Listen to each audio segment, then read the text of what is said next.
'హిసాబ్ barber' రీసెంట్‌గా ఓటీటీలో release అయింది. జీ5లో స్ట్రీమింగ్ అవుతుంది. మాధవన్ లీడ్ రోల్‌లో చేశాడు.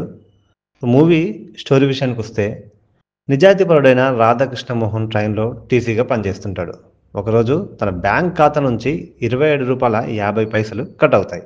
ఎందుకు కట్ అయ్యాయి అని బ్యాంక్‌కి కంప్లెయింట్ ఇస్తాడు. ఆ కంప్లెయింట్ ద్వారా ఒక పెద్ద స్కామ్ బయటకొస్తది. సో, ఆ స్కామ్ ఏంటి? చివరికి ఏం జరిగిందనేదే స్టోరీ అనమాట. సో, మూవీలో ప్లస్ పాయింట్స్ విషయానికొస్తే పెద్దగా చెప్పుకునే ప్లస్ పాయింట్స్ అయితే ఏం లేవు. జస్ట్ మాధవన్ గారి యాక్టింగ్ తప్ప.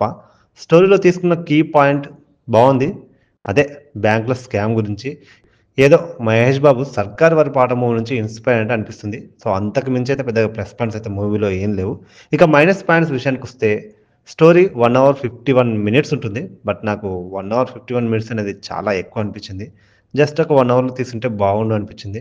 అండ్ స్టోరీ ఎక్కడా కూడా మనకి ఎంగేజింగ్‌గా అనిపించదు. అంటే ఎక్కడ కూడా మనకి ఆ స్టోరీ నరేషన్ గాని, గ్రిప్పింగ్ గాని మనకంత ఎంగేజ్ చేయదనమాట.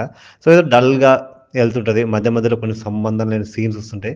ఎస్పెషల్లీ విలన్ రోల్ అయితే చాలా వీక్‌గా అనిపించింది.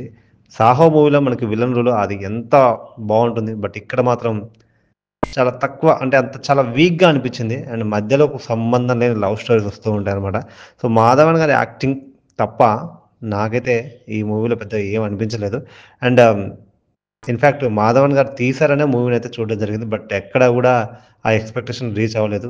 చాలా బోరింగ్‌గా అనిపించింది. 1 అవర్ 51 మినిట్స్ 1 అవర్‌లో తీసుంటే ఇంకా బావుండనిపించేది. సో, ఓవరాల్‌గా 'హిసాబ్ బార్బర్' మూవీ అయితే నన్నైతే చాలా డిసప్పాయింట్ అయితే చేసింది. బెటర్ టు ఓటీటీలో ఇంకేదైనా బెస్ట్ మూవీ ఉంటే చూసుకోవడం మంచిదని నా అభిప్రాయం.